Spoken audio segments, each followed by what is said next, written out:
오늘도 구원의 확신을 둘러싼 마귀의 관계에 대해서 살펴볼 것입니다. 마귀가 구원의 확신에 대한 영역에서 사람을 공격한다는 것에 대해 생각할 때 마귀는 사람으로 하여금 거짓 확신을 갖게 함으로써 미혹시킵니다. 이단들도 대부분 구원의 확신을 말합니다.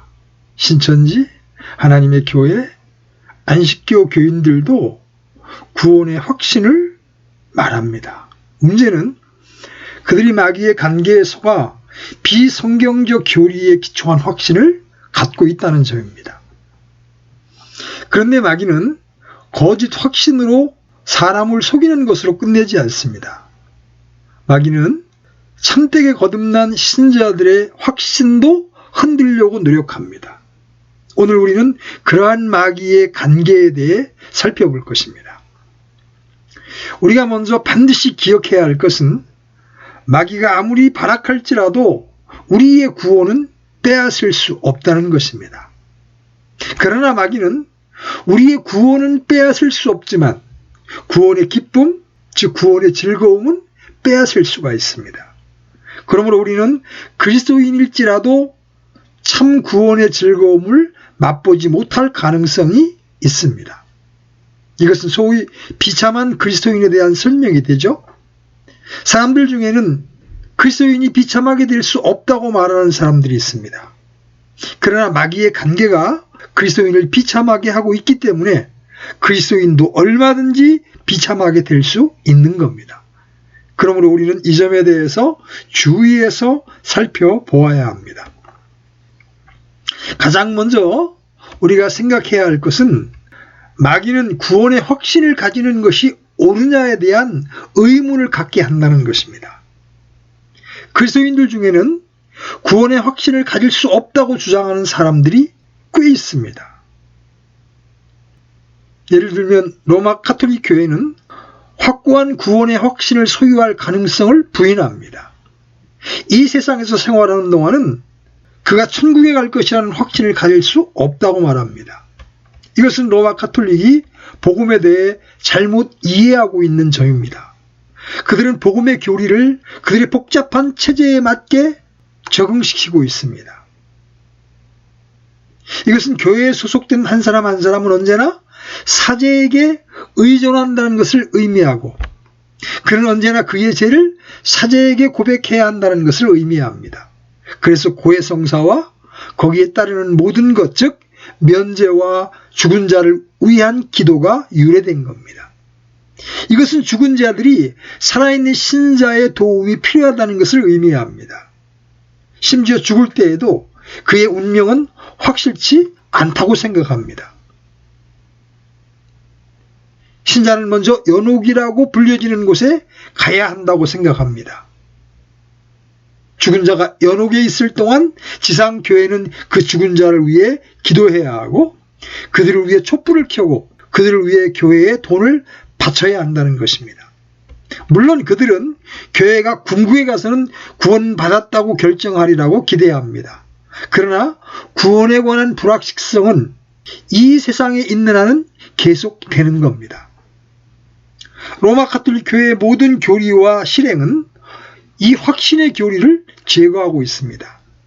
만약 여러분이 로마 가톨릭 교회의 가르침을 믿는다면 여러분은 확신을 가질 수 없을 것이고 그 결과 여러분은 다소 비참하게 되고 불행하게 될 것이 분명합니다.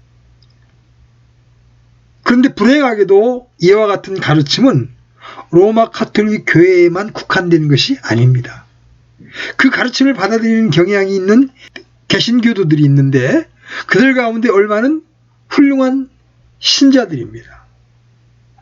그들은 이 구원의 확신을 추측이라고 생각하기 때문에 그와 같은 가르침을 받아들이게 되는 거예요. 그들은 내가 하나님의 아들이고 내가 구원받았다고 말하는 나는 누구인가? 난 그런 자격이 없다. 나는 내 속에 많은 죄를 보고 있다. 이렇게 말합니다. 그래서 그들은 확신이란 추측일 뿐이다라고 말합니다. 저는 이와 같은 상태에 빠져있던 매우 경건한 몇 사람을 알고 있는데 그들 중 몇몇은 교회 내에서 매우 활동을 많이 하는 사람들입니다. 그들은 확실하게 구원받았다고 주장하는 것을 거의 제약시하고 있습니다. 그래서 확실하게 구원받았다고 주장하는 것을 교리에 대한 무지이거나 교리를 피상적으로 이해하고 있다는 표시라고 간주하는 그런 그리스도인들이 있습니다. 그들은 마태복음에서 강조하는 행위나 야고보서나 히브리서의 난해 구절을 신약시대의 성도들에게 적용함으로써 누구도 쉽게 구원받았다고 단정할 수 없다는 그런 생각을 갖게 된 겁니다. 만일 마귀가 우리들에게 이와 같은 생각을 하도록 하는데 성공한다면 그는 벌써 그의 목적을 달성한 것이 분명합니다. 그 결과 힘들이지 않고 우리를 두렵고 불행한 상태로 빠지게 할 수 있는 겁니다. 성경은 우리에게 확신을 가지도록 권고합니다. 사도 요한은 요한일서 5장 13절에서 내가 하나님의 아들의 이름을 믿는 너희에게 이것을 쓴 것은 너희에게 영원한 생명이 있음을 너희가 알게 하고 또 하나님의 아들의 이름을 너희가 믿게 하려 함이라 이렇게 말합니다. 여러분은 바로 이것을 알아야 합니다. 이것은 궁극적으로 오직 믿음으로만 의롭게 되는 교리를 분명하게 이해하는 문제입니다. 그리스도인이 기뻐해야 한다는 것을 깨닫지 못하는 이유는 스스로 무엇을 하려고 하기 때문입니다. 아이삭 와츠의 잘 알려진 찬송가에서 이것을 잘 말해주고 있습니다. 은혜 받은 사람은 이런 영광을 보았네. 지상에서 천국 열매가 믿음과 소망으로 자라는 것을. 우리는 천성을 향해 갈 때 즐거워하는 사람이 되어야 합니다. 그러나 만약 우리가 그리스도인은 비참하고 불행하고 낙담한 사람이 되어야 한다는 인상을 주게 되면 다른 사람들을 주 예수 그리스도와 하나님께 인도할 수 없을 겁니다.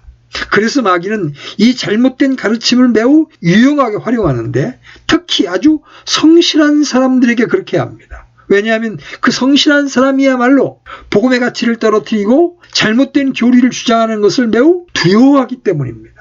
그는 내가 구원받았다고 말한다 할지라도 어떤 사람이 나에게서 잘못된 어떤 것을 보면 그때는 어찌할 것인가 이렇게 말합니다. 그러나 이것이야말로 전적으로 잘못된 생각이죠. 사도는 교회에 소속된 사람, 심지어 고린도 교회 사람들에게까지 성도라고 했습니다. 그들이 비록 매우 심각한 죄를 범했을지라도 그들은 하나님께 구별된 사람이었으며 하나님의 자녀들이었습니다. 그러므로 우리는 이 점에 있어서 사탄의 유혹을 조심해야 합니다. 그리고 사탄이 우리를 넘어뜨리지 못하게 하고 또 혼란한 상태에 빠뜨리지 못하게 해야 합니다. 이 구원의 확신에 관한 사탄의 두 번째 책략은 우리가 지금까지 생각해 온 것과 정반대의 사실, 즉 여러분이 구원의 확신을 가지지 못한다면 전혀 그리스도인이 될 수 없다는 사실을 믿게 하려고 합니다.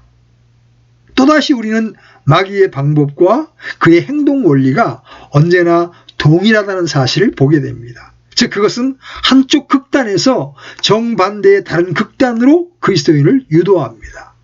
마귀의 책략은 언제나 극단으로 치우치게 합니다.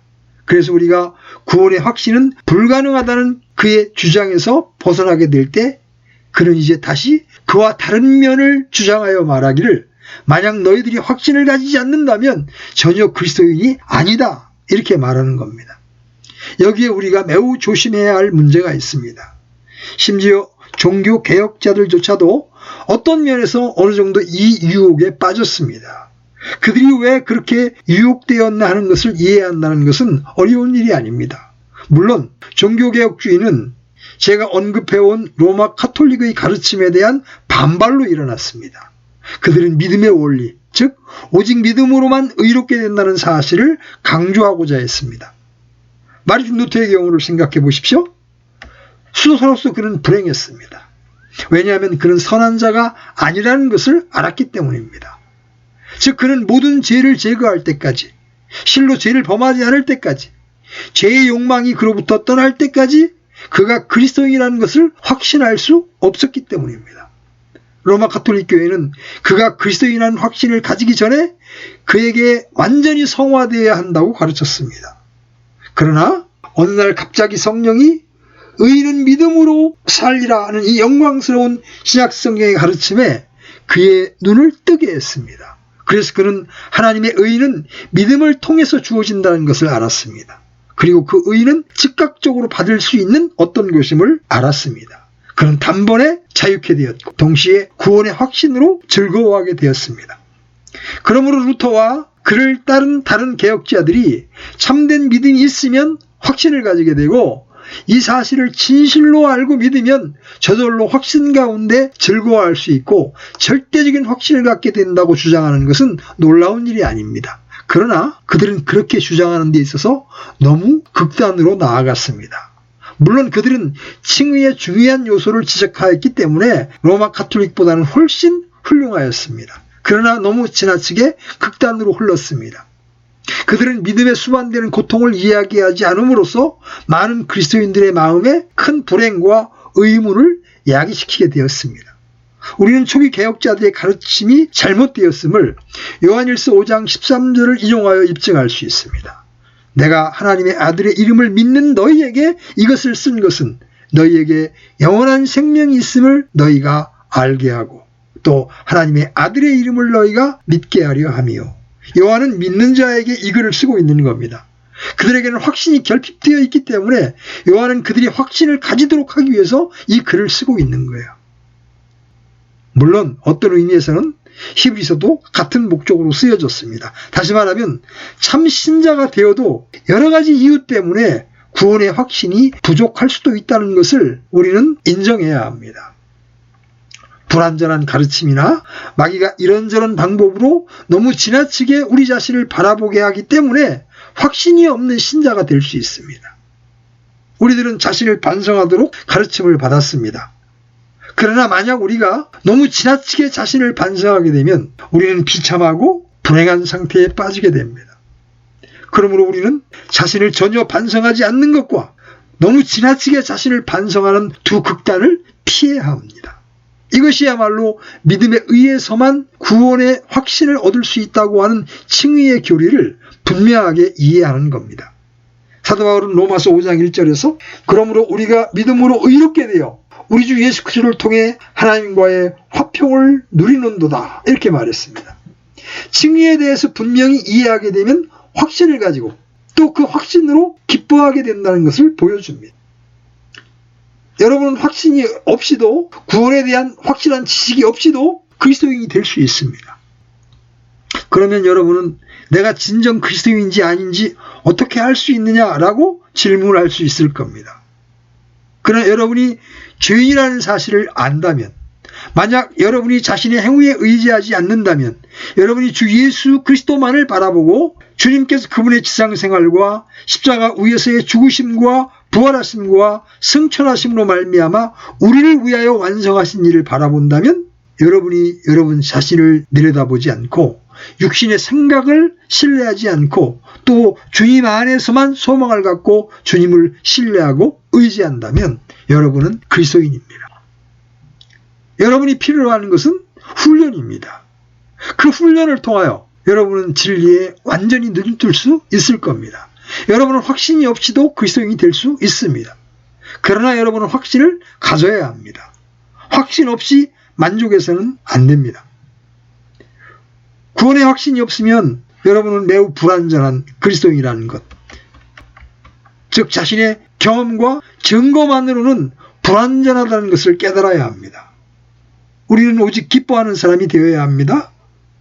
그러나 저는 여러분이 기뻐하지 않는다면 그리스도인이 아니라는 뜻으로 말하는 것이 아닙니다. 다만 여러분이 기뻐해야 한다는 뜻으로 말하고 있는 겁니다. 여러분은 구원의 확신으로 즐거워할 때까지 스스로 훈련해야 합니다. 그래야 믿음으로만 의롭게 된다는 교리를 분명히 이해하십시오. 마귀가 우리의 확신을 공격하는 또 다른 방법은 우리로 하여금 뒤를 돌아보게 하는 겁니다. 마귀가 과거를 회고하게 하고 남의 이목을 꺼리는 자신의 비밀을 바라보게 함으로 얼마나 많은 그리스도인들이 기쁨과 확신을 빼앗겼습니까?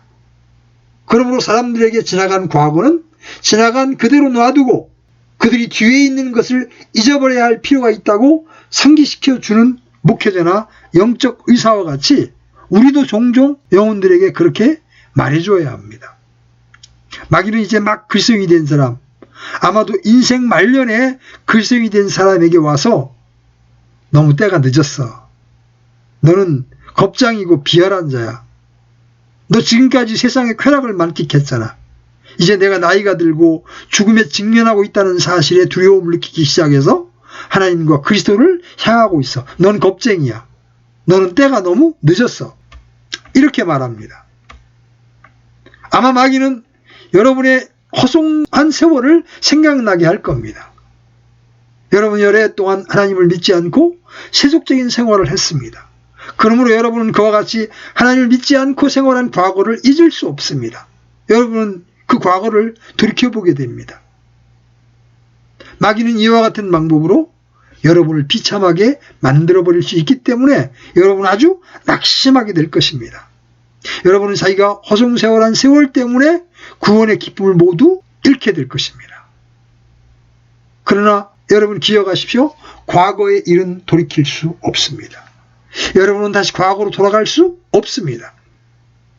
마귀는 더 나아가서 만약 내가 과거를 허송하지 않았다면 지금쯤 상당한 인물이 되었을 텐데 이렇게 여러분들에게 속삭일 겁니다. 마귀가 이와 같이 해서 우리를 미혹시킬 수 있는 것은 특별한 일이 아닙니다. 마귀는 만약 내가 젊은 청년기에 그리스도인이 되었다면 지금 어떻게 되었을까 생각해보라. 그러나 너는 그 기회를 놓치고 말았어. 이젠 너무 늦었어. 좀 더 일찍이 그리스도인이 되었다면 지금쯤 그 이름이 빛나고 영광스럽고 훌륭한 성도가 되었을 텐데 그러나 너는 그 기회를 놓치고 말았어. 이렇게 속삭입니다. 마귀는 또 다른 방법으로 똑같은 점에 대해서 이야기합니다. 내가 할 수 있었던 선한 일에 대해서 생각해 보아라. 내가 만일 젊었을 때 그리스도인이 되었다면 너는 외국 선교사가 되었을 거야. 그 선교 활동의 결과로 커다란 교회도 세웠을 것이고 여러 사역에 너의 재능을 발휘할 수 있었을 것이다. 그렇게 되었더라면 상황은 아주 달라졌을 것이며 너희의 큰 업적 때문에 너는 훌륭한 그리스도인이 되었을 텐데 마귀는 우리를 깊은 절망과 낙담에 빠지도록 하기 위하여 그 같은 쓸데없는 후회를 하게 만드는 거예요.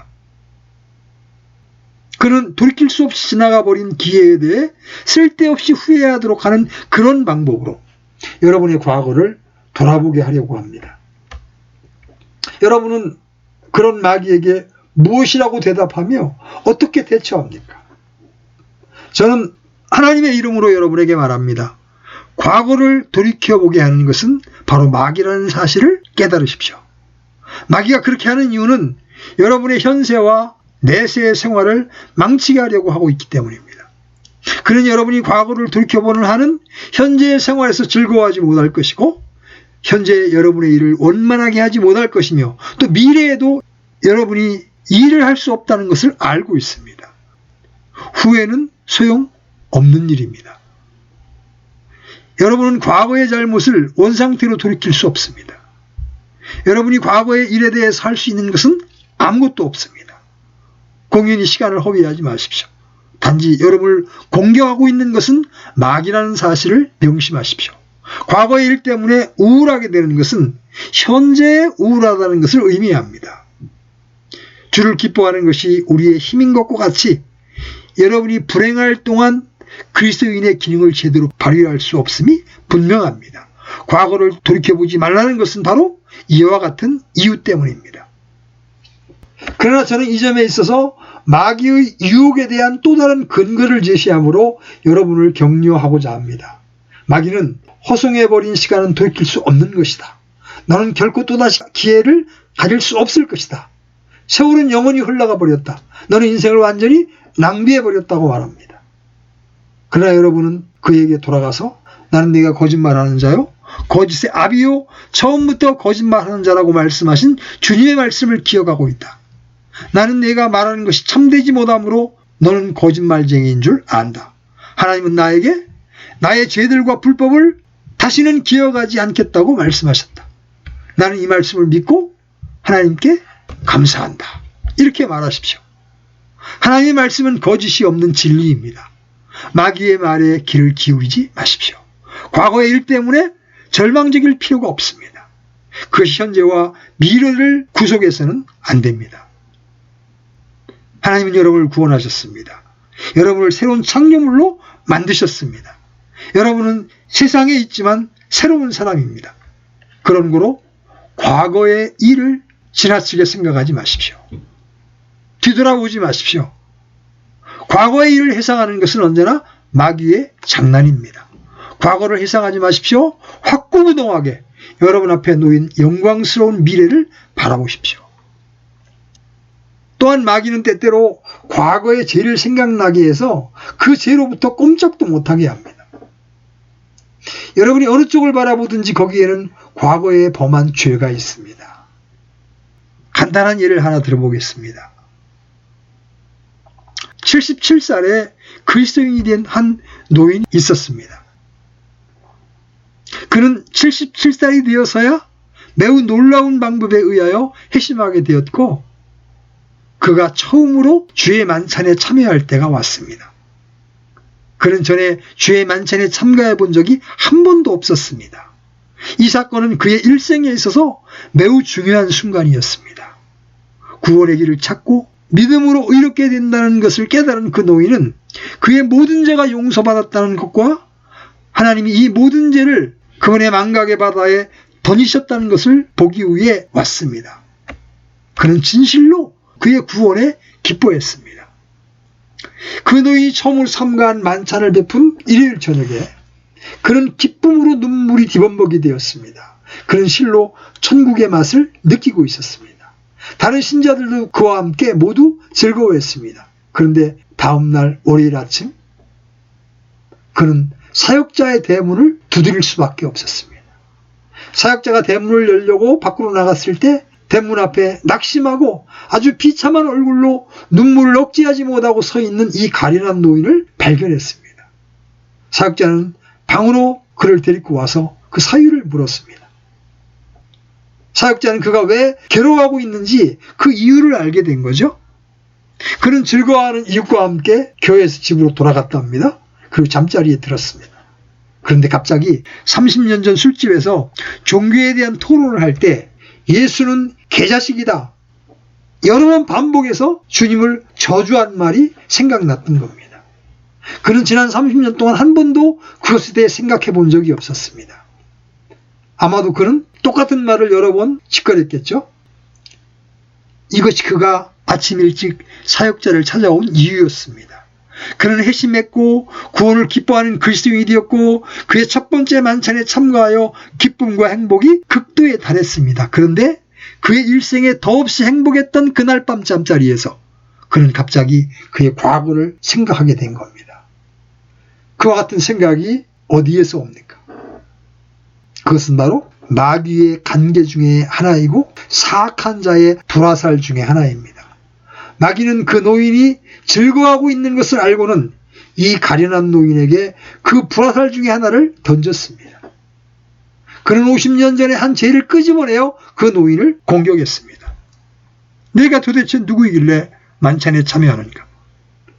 스스로 그리스도인이라고 말하는 너는 누구냐? 내가 어떻게 그리스도인이 될 수 있는가? 그래서 그 노인은 고민과 괴로움으로 그날 밤을 보냈습니다. 그는 전혀 잠잘 수 없었습니다. 그는 깊은 지옥의 심연으로 떨어졌습니다. 그는 이와 같이 비참하고 불행한 때가 없었습니다. 이런 이야기를 들을 때 여러분은 그러나 어떻게 그런 일이 일어날 수 있습니까? 그 사람이 믿음으로만 의롭게 되는 교리를 아는 사람이지 않습니까? 이렇게 물을 겁니다. 마귀의 관계에 대해서 알지 못하는 사람은 그 노인에게 일어난 일은 특별한 경우라고 말합니다. 일단 구원받으면 언제나 행복하다. 내가 믿으면 나의 이름이 생명책에 기록된다. 그리고 완전한 행복이 영원히 계속된다. 더 이상 괴로움이 없다. 이것이 마귀의 관계입니다. 이것은 사실이 아닙니다. 우리는 가장 간교하고 음흉한 원수와 직면하고 있습니다. 그는 어떻게 하면 우리를 넘어뜨리고 우리를 사로잡을 수 있을지에 대해 잘 알고 있습니다. 마귀는 어떤 것도 일어나지 않을 것 같은 때에 이 노인의 경우에서와 같이 아주 악하고 하나님을 모독하고 거칠고 불경했던 지난 과거의 생활로부터 어떤 하나를 채택해서 여러분을 공격할 것입니다. 그가 공격할 무기를 채택할 때는 지금 그리스도인에게 상처를 줄 수 있는 가장 날카로운 무기를 채택합니다.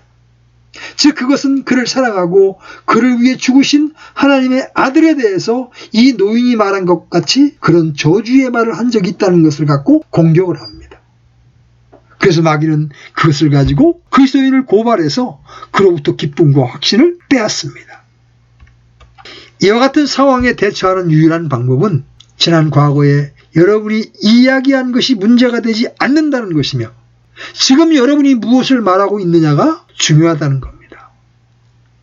저는 이렇게 말하고 싶습니다. 사랑하는 형제들이여, 여러분이 과거에 무슨 일을 하였는가에 대해서 저는 관심이 없습니다. 문제는 여러분이 지금 하나님의 아들에 대해서 어떻게 생각하고 있느냐 하는 것입니다.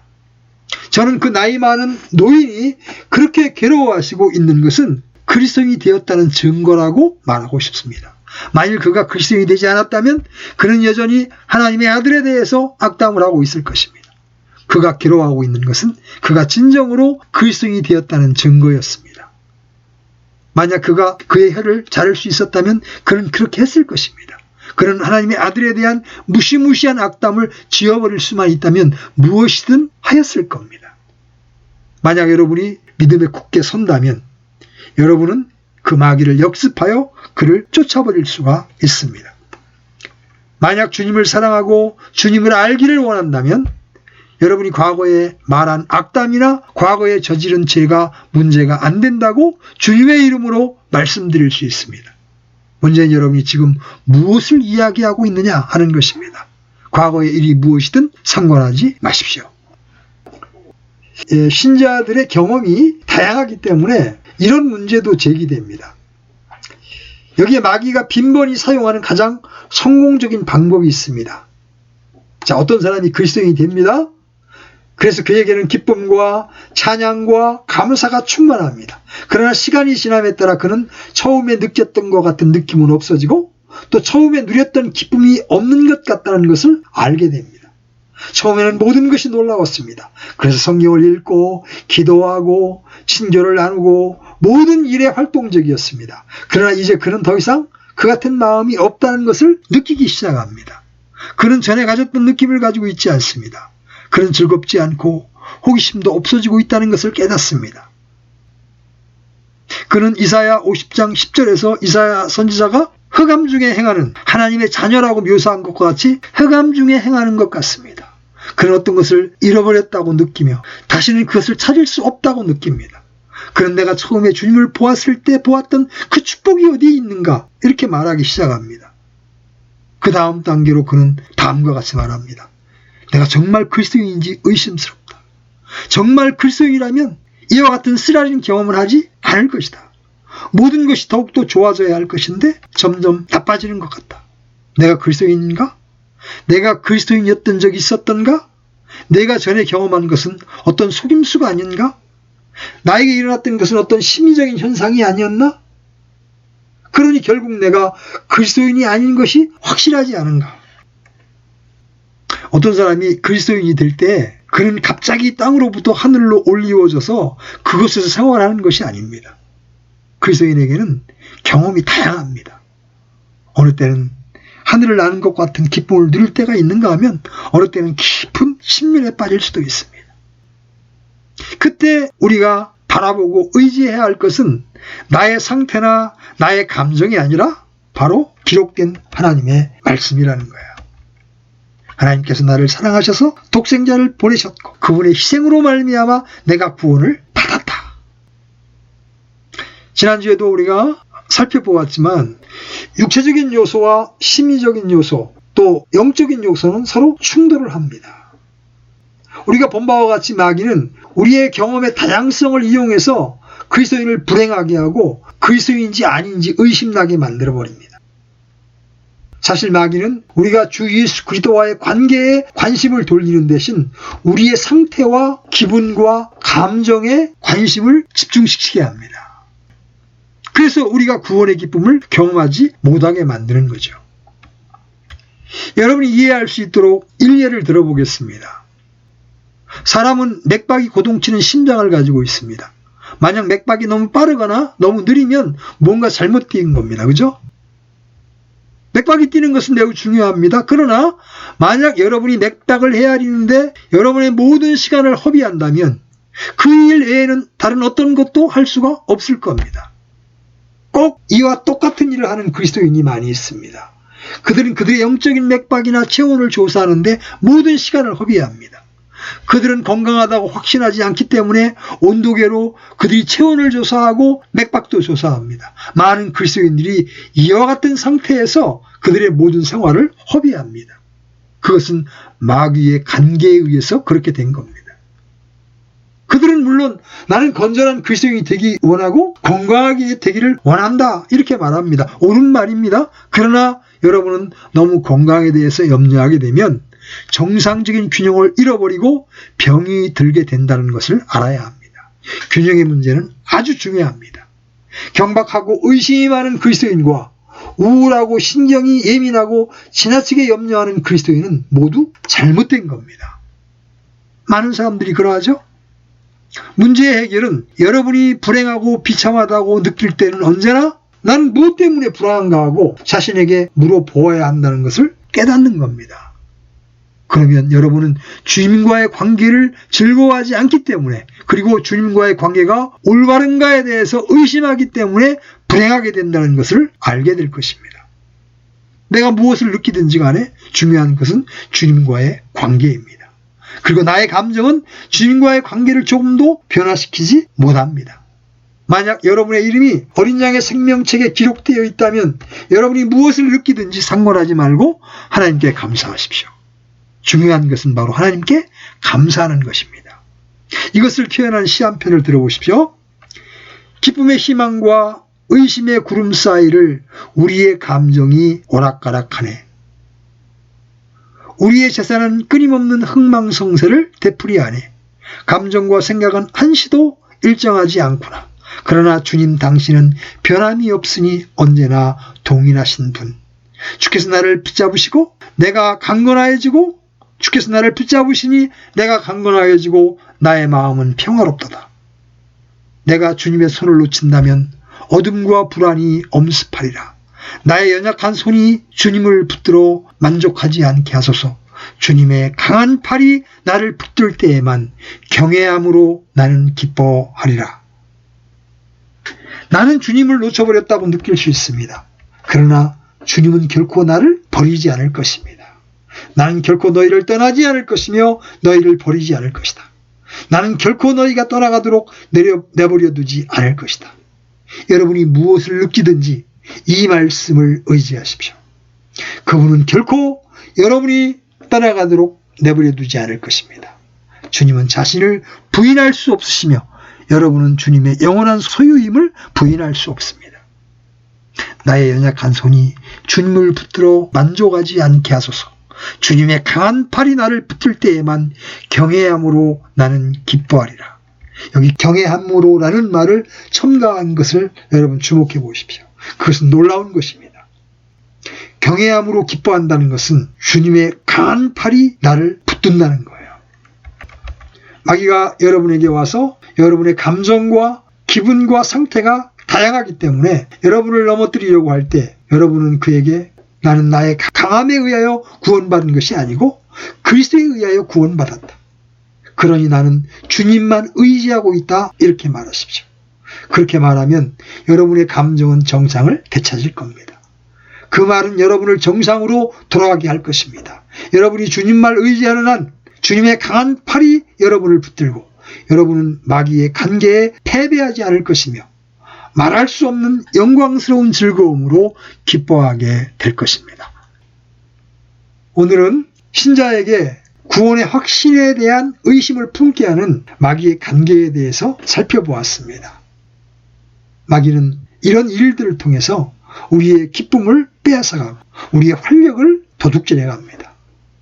그러므로 우리는 늘 나의 느낌이나 감정을 의지하거나 주목하지 않고 기록된 말씀과 주님, 그분 한 분만을 신뢰하고 의지할 수 있게 되기를 바랍니다. 그럴 때 우리는 확고한 구원의 확신 가운데 즐거워하고 기뻐하는 신자로서 승리